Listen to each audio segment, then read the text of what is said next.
দর্শক ভূমিকা দীর্ঘায়িত করব না, শুরুতেই অনুরোধ থাকলো, আলোচনা ভালো লাগলে চ্যানেল সাবস্ক্রাইব করে আমাদের সাথে যুক্ত থাকতে পারেন।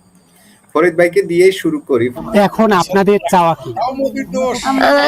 আমরা বাড়ি চলে যাই, আর কি করবো, দেশের বাড়ি চলে যাই, দেশের সেই দেশে চলে যাই। আমি আরো দু একজনের সাথে কথা বলতে চাই, আমি তাদের সাথে কথা বলে এবং তাদের কাছ থেকে জানতে চাই আপনি কি কাজে গিয়েছিলেন ভারতে? আমার স্বামী অসুস্থ ছিল, ক্যান্সারের রুগী, আমি বাসন মাজতাম আর এর চিকিৎসা করতাম, আর কিছু করতে যাইনি আমি।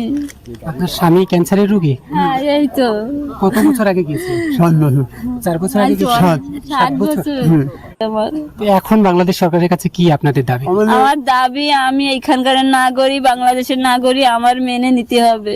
আপনাদের বাসা কোথায়? আমার খুলনা বাড়ি। দেখলেন তো কি বললো, প্রথমত তারা 7 বছর, কেউ 10 বছর। ফরিদ ভাই, আমরা ওই ভিডিওটা আর কন্টিনিউ করব না।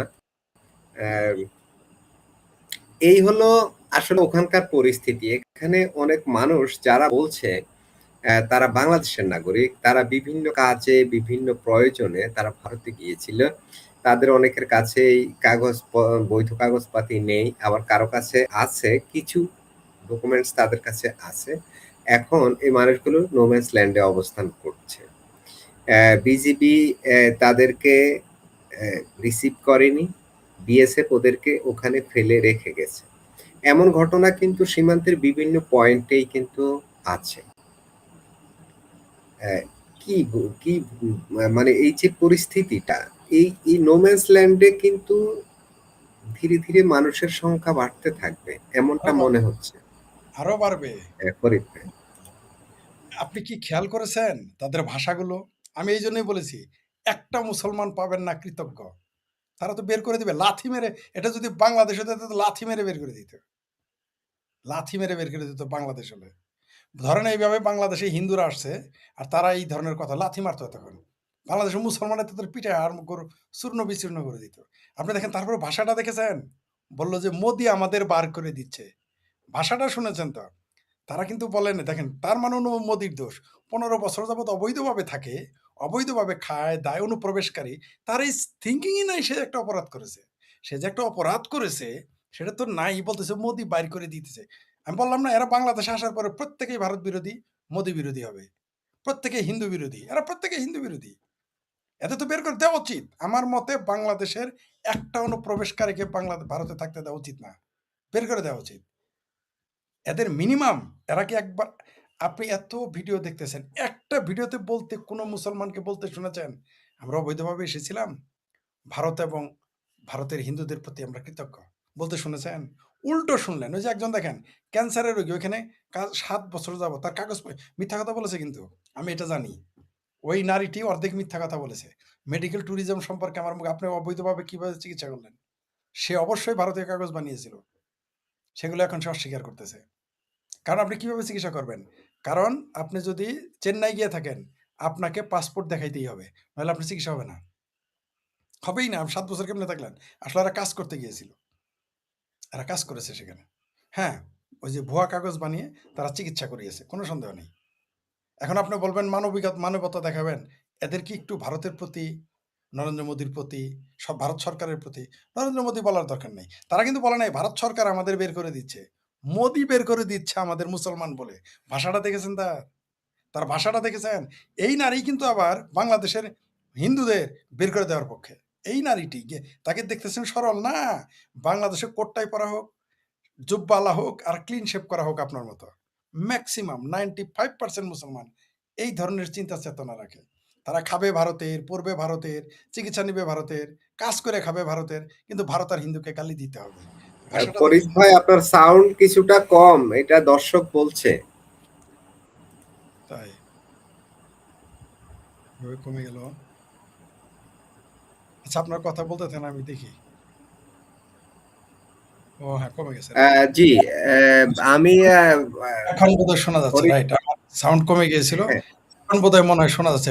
প্রিয় দর্শক, এখন ঠিক আছে। যেটা বলতেছিলাম সেটা হলো যে, আপনি দেখেন কিরকম প্রতারক। একদিকে বাংলাদেশের শাসক গোষ্ঠী প্রতারক, বাংলাদেশের মুসলমান প্রতারক, তারা তাদের মুসলমান ভাই এবং বাংলাদেশি ভাইদের, বোনদের, এখন আর খালাদের, মাসিদের এখন আর গ্রহণ করতেছে না। পাশাপাশি যারা অনুপ্রবেশকারী, অপরাধী, তারাও বলতেছে মুসলমান বের করে দিচ্ছে নরেন্দ্র মোদী। ন্যারেটিভটা পয়দা দেখেন, যে ব্যক্তিটি ভারতের নোম্যান্স ল্যান্ড, এই মুহূর্তে নোম্যান্স ল্যান্ডে বসে বলে নরেন্দ্র মোদী মুসলমানদের বাইর করে দিতেছে, তাহলে সেই মহিলাটি বা সেই পুরুষটি বাংলাদেশে এসে কি বলবে? আমাকে বুঝায় বলেন, বুঝায় বলেন। ন্যূনতম কৃতজ্ঞতা বোধ নাই বাংলাদেশের মুসলমানদের, ন্যূনতম, আর থাকবেও না, এটাই স্বাভাবিক, এটাই স্বাভাবিক। আপনি দেখেন এরা তো পাকিস্তান যায় না, পাকিস্তান তো ভিসা ফ্রি যায় না, কেন কেন যায় না পাকিস্তানে? একজনও তো যায় না। তারপর জাহাজে গেলে আরো টাকা পয়সা খরচ কম, যায় না কেন? থাকবে ভারতে, খাবে ভারতে, গালিও দিবে ভারতকে। ব্যবসা ভারতের ডিজেল ছাড়া এই দেশের কিছু চলে না, এই দেশের চাক্কা চলে না, পেট্রোল পাম্প চলে না, গালিও তার। ভারতেও বাঙালির আছে তো, ভারতে কয়েক লাখ বাঙালি আছে যারা খুবই মানবেতর জীবন যাপন করছে পাকিস্তানে। সেটা তো 71 সালের।